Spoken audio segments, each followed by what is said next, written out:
Olá, bem-vindos novamente ao programa Olhar de Estilo pela Premier TV. Hoje nós vamos conversar um assunto que é fundamental, imprescindível para nós termos uma vida com qualidade, bem-estar, que é a espiritualidade. E para isso eu convidei meus convidados maravilhosos de hoje, é o Bispo Bita, a Bispa Cláudia. Obrigada por ter vocês aqui. Prazer enorme. Prazer, uma honra estar aqui de novo. A honra é nossa.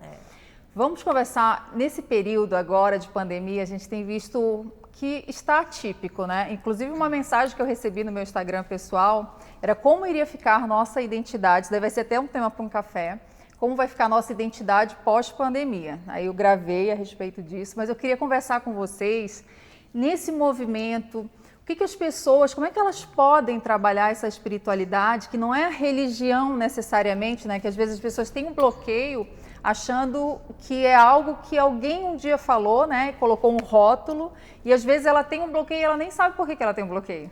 Sim. E assim, como trabalhar isso, essa intimidade com Deus? Eu sempre digo que é tão bom, né? Quando a gente tem essa intimidade de pai, e Ele é o nosso pai. E assim, quem está olhando assim, como é que pode trabalhar? Digam pra gente, bispo, bispa, como é que pode trabalhar essa intimidade, buscar essa intimidade? Olha, a pandemia começou a nos afetar mais ou menos lá pelo dia 15 de março. Aí começou o lockdown, a igreja fechou, vários lugares fecharam, e aí a gente foi buscar o porquê, o que está acontecendo. E a gente vê, em primeiro lugar, em Romanos 8:28, fala: tudo corresponde para o bem daqueles que amam a Deus, são chamados segundo o seu propósito. Né? E outra palavra fala que a Bíblia fala, Jesus fala: eu vim para que tenham vida e a tenham com abundância. O inimigo só veio para roubar, matar e destruir. Então a gente tem que, em primeiro lugar, saber de onde vem essa pandemia. Não vem de Deus. Vem do inimigo das nossas almas que rouba, mata e destrói. Ok, sabemos de onde vem. Agora, quem é que vai nos livrar disso? O Senhor Jesus. Ele veio para libertar os cativos, curar os enfermos, ressuscitar os mortos.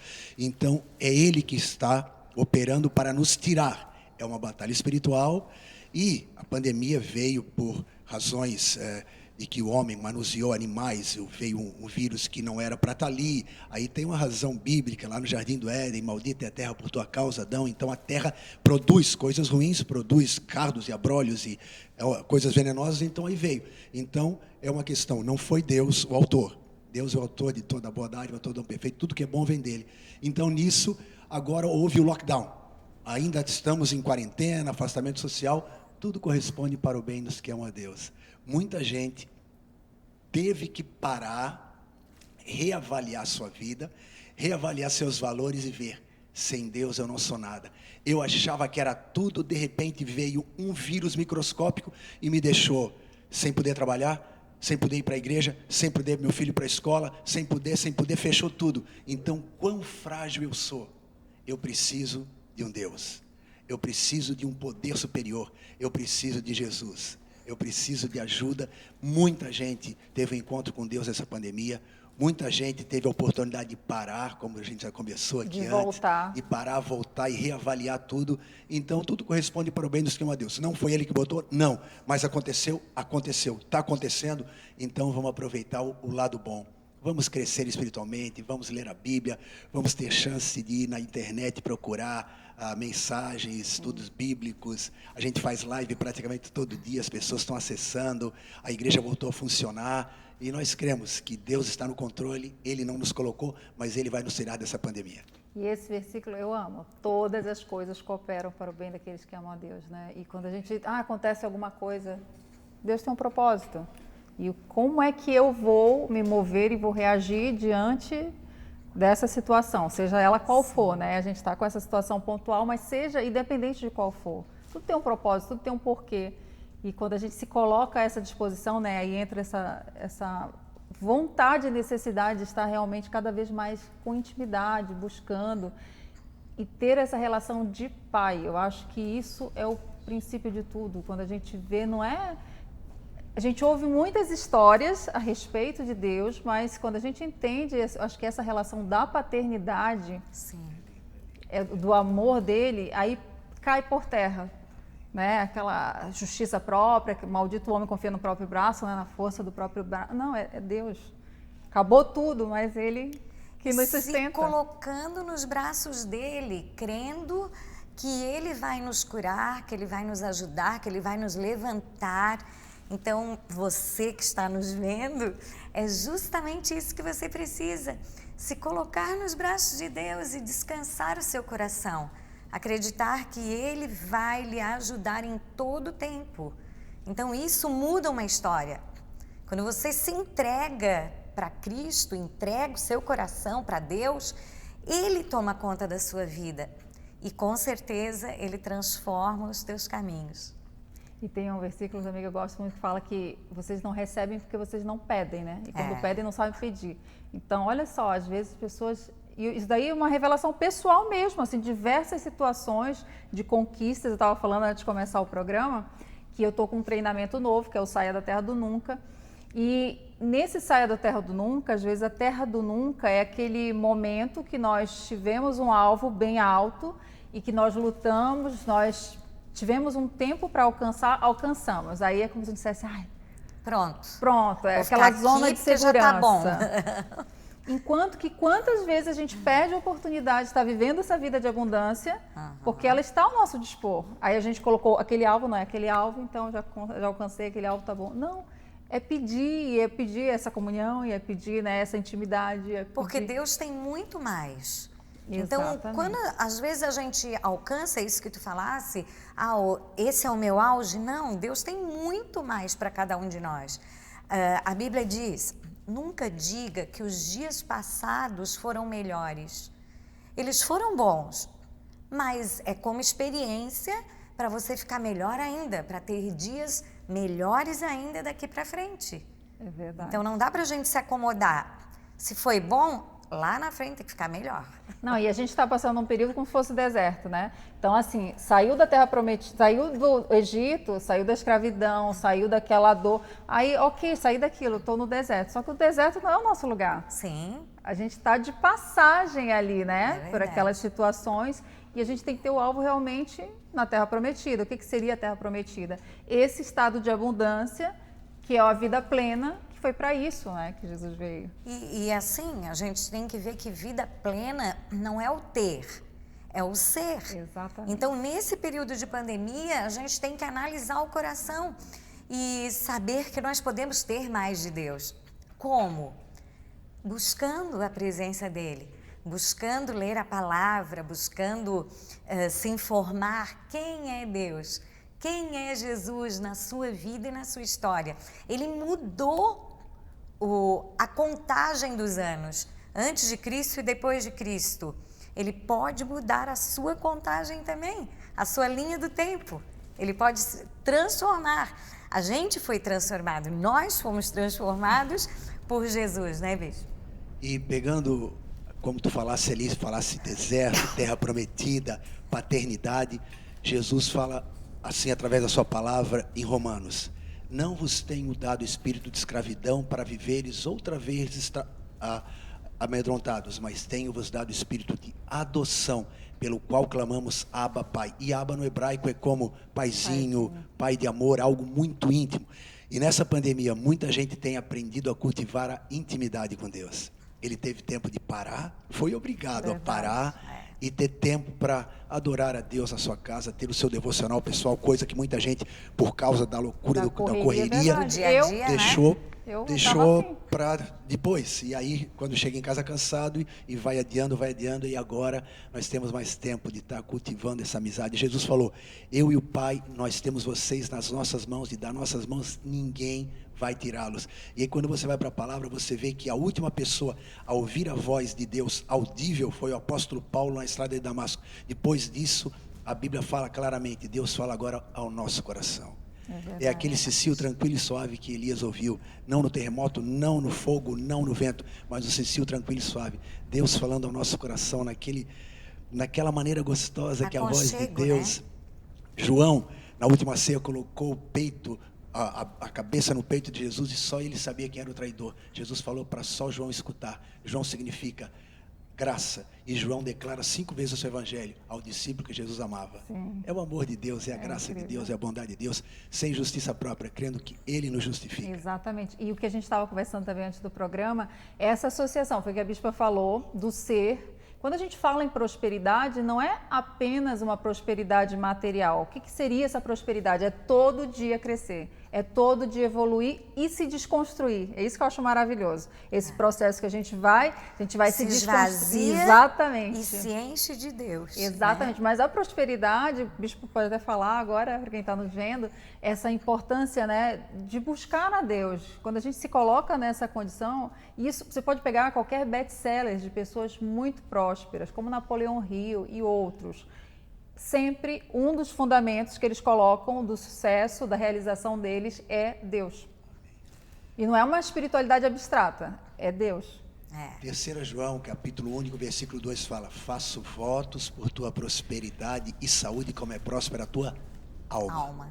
Então a prosperidade tem que ser próspera. Vem lá de dentro. Prosperidade, Deuteronômio fala, é Deus quem nos dá poder para prosperarmos. Então a prosperidade é um poder doado por Deus, que Ele coloca no nosso espírito, na nossa alma, e a gente começa a se tornar como uma árvore plantada junto a ribeiros de águas. Começa a dar frutos na estação certa. As nossas folhas não murcham. E tudo que fizermos prosperará. Porque é um dom, é uma capacitação, fazendo com as próprias mãos o que é bom para que tenha com que ajudar ao necessitado. Exatamente. A alma generosa prosperará. Quando Salomão pediu sabedoria para governar Israel, Deus amou aquele pedido dele e falou: por que tu me pediste sabedoria, eu te darei. Longevidade, riqueza, poder. Qual foi a primeira atitude depois daquilo de Salomão? Dar oferta para o Senhor e convidar todos os seus assessores e dar um grande banquete. Aquele que tem sabedoria é generoso. Ele sabe que a sabedoria gera generosidade e a generosidade gera prosperidade. Então fica aquele círculo maravilhoso de você dar, recebe, planta, colhe e semeia. Então é maravilhoso. Você fica aquilo dando. Que a gente estava conversando.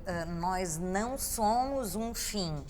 Nós somos um meio da bênção. Então, quando você é abençoado, você é um canal. Sim. Você vai estender a sua mão para quem precisa, você vai levantar o seu próximo, você vai ser bênção na vida dos outros.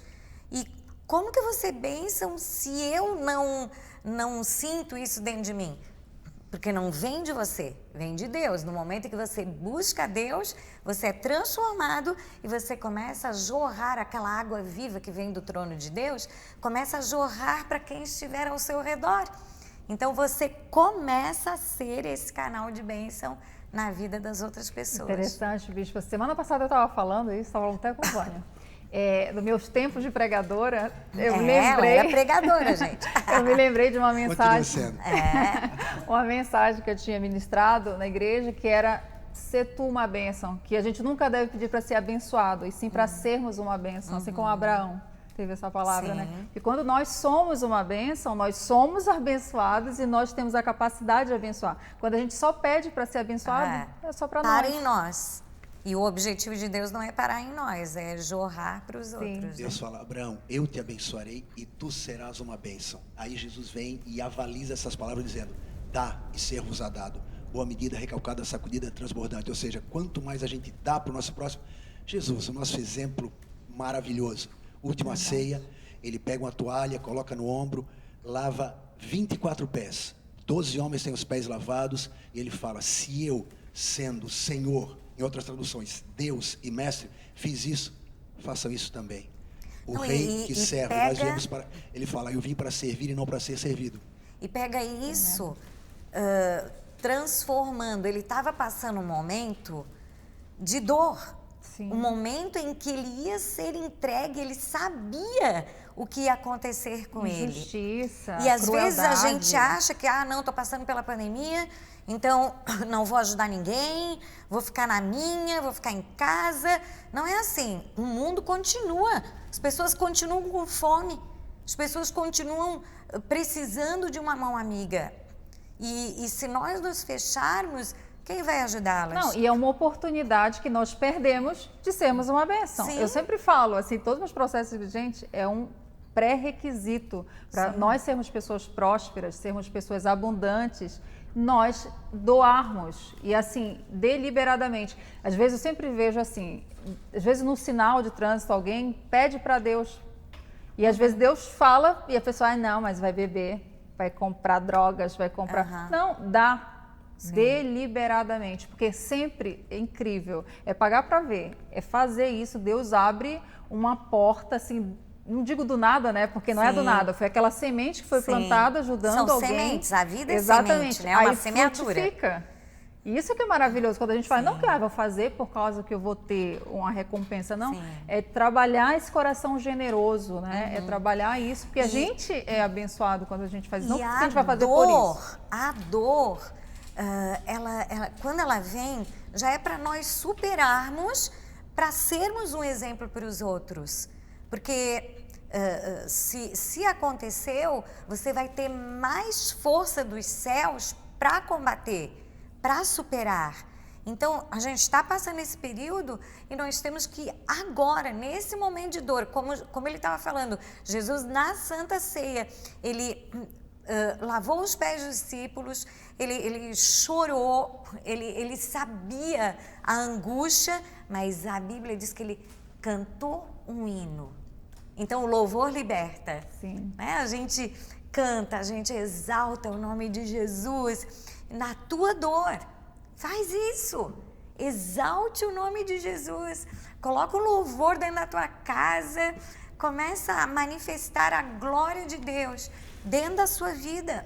Deus transformará o seu ambiente. Aos poucos vai amolecendo aquela couraça, né? E ela vai aos poucos. Não é de uma hora para outra. Às vezes não é de uma hora para outra. Às vezes é um processo. É um exercício. São os nossos, eu digo, os nossos músculos espirituais. Sim. Porque a gente está todo dia fazendo exercício para não cair, né, as coisas. para realmente ficar fortalecido. E a fé é assim. Ela precisa ser alimentada. Então, são exercícios espirituais na nossa vida. Leitura da palavra, oração, contato com os irmãos, com a igreja, estar no corpo de Cristo. Isso fortalece o espírito, fortalece a alma e você começa a combater as amarguras, as tristezas, as dificuldades da vida com muito mais empenho, porque você sabe que não está sozinho. Você tem a força do céu, né? É verdade. E essa força do céu se chama Jesus. E como a gente recebe? Aceitando o sacrifício dele. Como fala em Efésios, pela graça sois salvos mediante a fé. Isso não vem de vós, é dom de Deus, não de obras para que ninguém se glorie, pois somos feituras dele, criados em Cristo Jesus para as boas obras, as quais Deus de antemão preparou para que andássemos nelas. As obras não salvam, mas por causa da salvação, agora a gente quer saber o que queres que eu te faça, como disse o apóstolo Paulo. E aí o amor de Deus é derramado em nossos corações pelo Espírito Santo que nos foi concedido e se torna o nosso combustível. Aí o apóstolo Paulo completa: todos os vossos atos sejam feitos em amor. Então, movido pelo amor, não movido por outra fonte, mas pelo amor, você começa a ajudar, porque o amor lança fora todo medo. Sim. O amor é o vínculo da perfeição, o amor cobre multidão de pecados, o amor jamais acaba, mas ele se renova. A misericórdia do Senhor, que não deixa de ser o amor, se renova a cada manhã. E o apóstolo Paulo fala: eu ando em novidade de vida. Cada dia você acorda, mais chance, mais oportunidade de servir, de ajudar, de receber de Deus uma nova instrução, de me renovar. Meu, é maravilhoso. É maravilhoso. Por isso que a palavra fala, né, que o amor de Deus nos constrange. Quando a gente excede a todo entendimento. Aí o Senhor fala: conhecer a altura, profundidade, largura, comprimento do amor de Deus, para ser tomado da sua plenitude. Então, quanto mais você conhece o amor de Deus, mais a plenitude dele vem, habita em você, capacita você para tudo.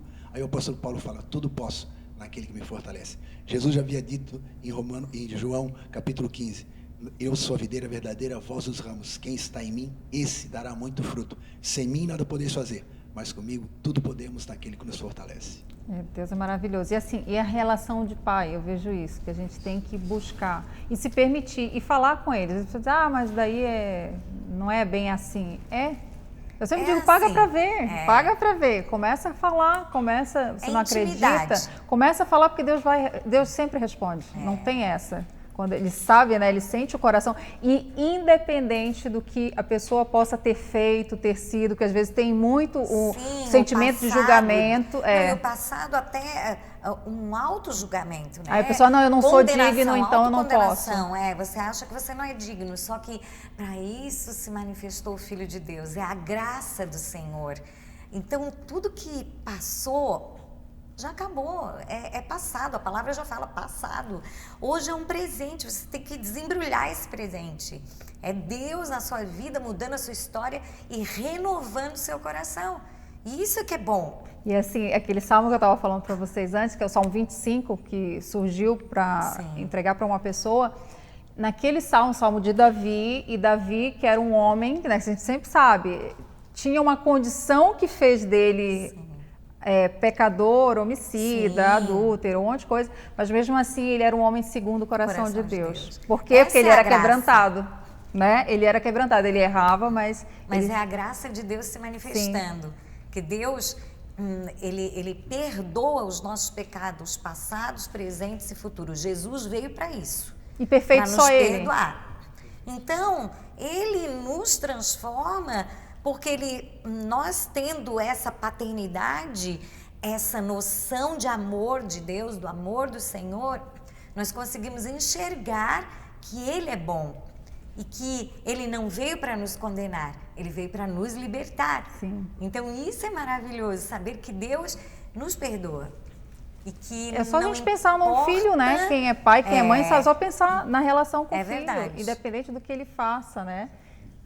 É o amor. Sim. É o amor que vem dele, né? Porque por mais que a gente tenha feito coisas erradas, Deus está aí prontinho para nos perdoar e nos abraçar, igual o filho pródigo. Sim. O filho pródigo foi lá, aprontou um monte, Gastou todo o dinheiro do pai, tudo que ele tinha levado, ele consumiu. E a Bíblia diz que quando o pai o avistou de longe, o pai o abraça, coloca uma roupa nova, anel no dedo, sandália nos pés. Imagina, ele já estava até sem calçado. Quem que não usava calçado? Os escravos. E agora o pai bota, e o principal, o pai já mandou fazer uma festa. DJ, bota o som, cozinheiro, faz aí melhor comida, churrascão aí. E festa, tinha festa. Então, quando a gente aceita esse amor de pai, nós conseguimos saber que ele nos perdoou e que ele tem festa para nós. É verdade. E vivendo em novidade de vida, né? Com certeza. É novidade. Maravilhoso. Bispo, fala aí pra gente, quem está em casa, né? A gente até fica contemplativa pensando isso.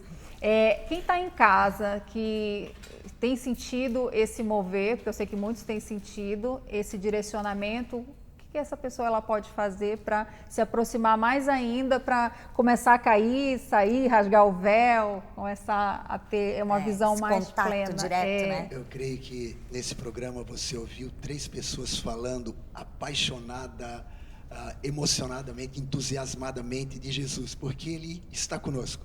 Nós 3 já tivemos a experiência com Ele e vivemos com Ele. E você está olhando para lá dizendo assim, ó, e eu?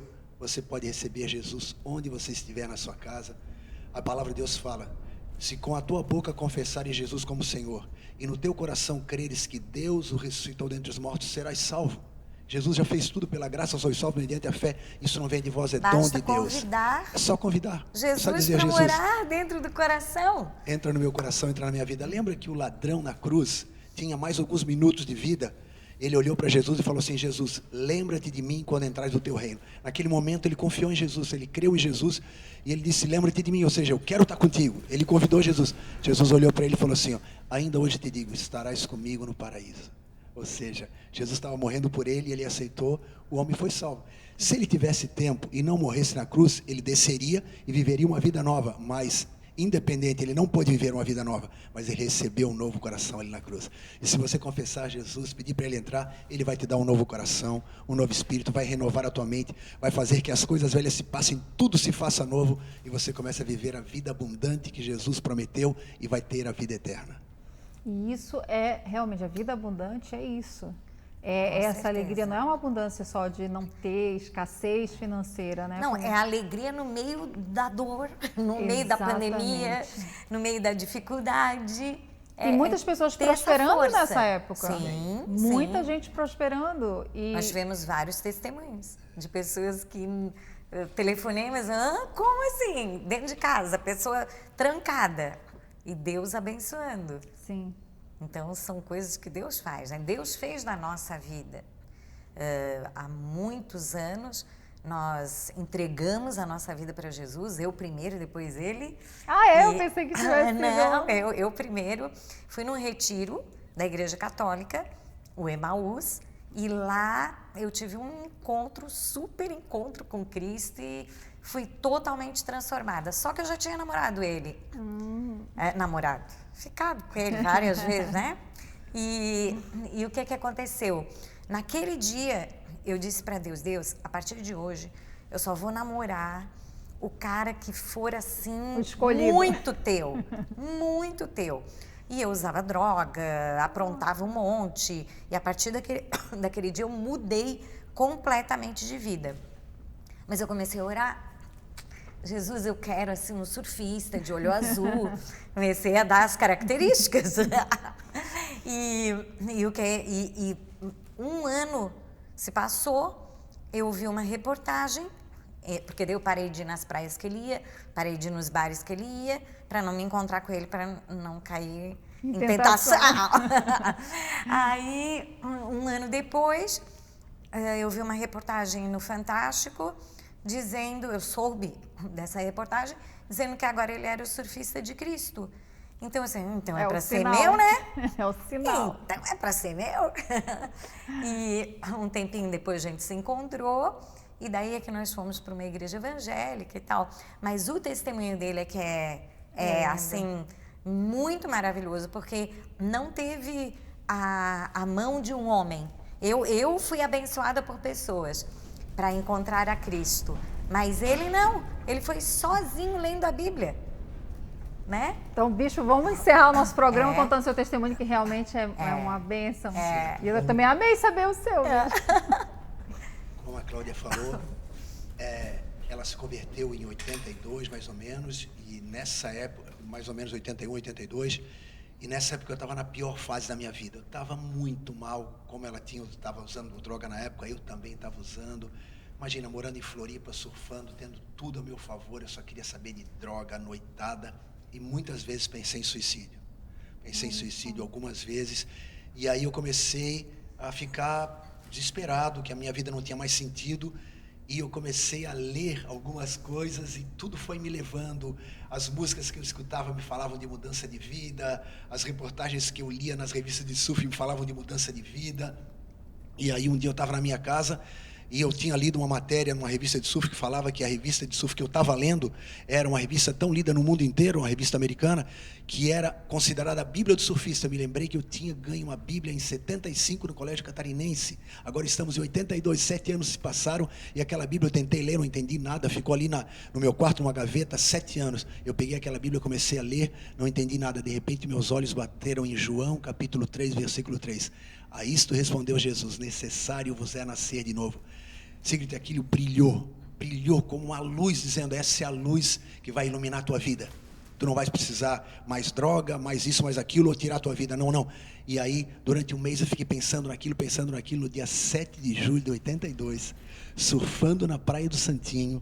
Eu estava lá esperando ondas não vinham, o mar estava ruim aquele dia, eu mergulhei, encostei as mãos e os pés no fundo do mar. Quando começou a faltar ar, eu subi, comecei a declarar e gritar, eu nasci de novo. Saí d'água, comecei a correr, formulei um batismo ali, encenei um batismo. Comecei a correr pela praia, declarando para os pescadores que eu tinha nascido de novo. Peguei, entrei no carro, vim para o centro, encontrei o pai e minha mãe antes de saírem para o trabalho. Falei, eu nasci de novo, aceitei Jesus. Eu li a Bíblia, as revistas, as músicas, tudo. Eles falaram, meu filho, pirássimo. Veio um psicólogo me atender ali. Eu falei de Jesus para o cara. E aí, a minha mãe falou, vai tomar um banho, passasse a noite fora de casa, vai tomar banho. Ao meio-dia a gente conversa, eu tomei banho, botei um pijama, tentei dormir, não consegui. Comecei me ajoelhei no chão do meu quarto, comecei a orar, chorar, confessar os meus pecados, aceitei Jesus, foi salvo daquele dia em diante, comecei a ler a Bíblia, orar, parou toda a vontade de usar droga, parou toda a vontade de morrer, parou toda a vontade de tudo, eu aceitei Jesus, nasci de novo e me tornei um cristão, um crente, fui indo, lendo a Bíblia. Não, depois... e ele surfava e chegou um momento que ele não queria mais surfar, não queria mais estar na praia e Deus deu um sonho para ele. Eu disse assim, não, eu não quero mais nem praia, eu quero só pregar o evangelho, eu quero me preparar para pregar a palavra, eu vou para um seminário. E aí Deus falou, não, tu vai continuar surfando. E naquela noite eu tive um sonho, que eu vi uma prancha azul, um azul bem assim, quase marinho, escrito Jesus em amarelo ouro. Brilhava, mas também aparecia o meu nome, Bita. E quando aparecia o meu apelido, Bita, o meu semblante caía. Quando aparecia Jesus, eu dava um sorriso de vitória. Deus falou, qual nome que tu quer honrar? Eu falei, o teu nome, Senhor. Eu fiz a prancha escrito Jesus. A prancha voava. E eu estava surfando na Joaquina. O primeiro campeonato que eu competi com ela, foi a revelação no campeonato. Foi algo sobrenatural. E eu estava na praia, esperando para entrar numa bateria, lendo a Bíblia. A prancha ali na praia, escrito Jesus. Passou um repórter da Veja, que era um ex-seminarista. E ele falou assim, cara, Jesus é o teu nome? Eu falei, não, Jesus é o nome do meu Senhor e Salvador. Ele falou, para tudo. Cara, Joaquina, janeiro, essa muvuca aqui, tu na Bíblia, na praia lendo a Bíblia com as plantas escritas Jesus, o que foi? Cara, eu tive uma experiência com Jesus, o cara fez uma reportagem comigo, a revista Veja botou uma página para o campeonato, metade para o campeão e metade para um surfista lá de Floripa, que agora está sendo chamado surfista de Jesus. Aí foram várias reportagens, o Cacau fez 2 programas, e aí a Cláudia me encontrou. Tá vendo? Ele de novo, a vida deu uma, né? A gente foi indo. Pegou aquele pedido, né? Então vamos dar um jeito. Estamos, Sigrid, desde 83 juntos, nos casamos em 85, estamos desde 83 juntos pregando a palavra de Deus. Lindos, maravilhosos. Imagina. Gente, tá vendo como passou rápido, né? Ai, vamos marcar rapidinho. um próximo. Muito obrigada novamente por ter vocês aqui, foi um prazer enorme. Imagina, para nós também. E nós ficamos por aqui. A gente colocou o telefone direitinho ali. Pode procurar nas redes sociais, a Bispa Cláudia, o Bispo Bita, né? Tem uma página juntos. E nós nos vemos no nosso próximo programa. Vamos falar sobre empreendedorismo e chá. Espero você no próximo programa.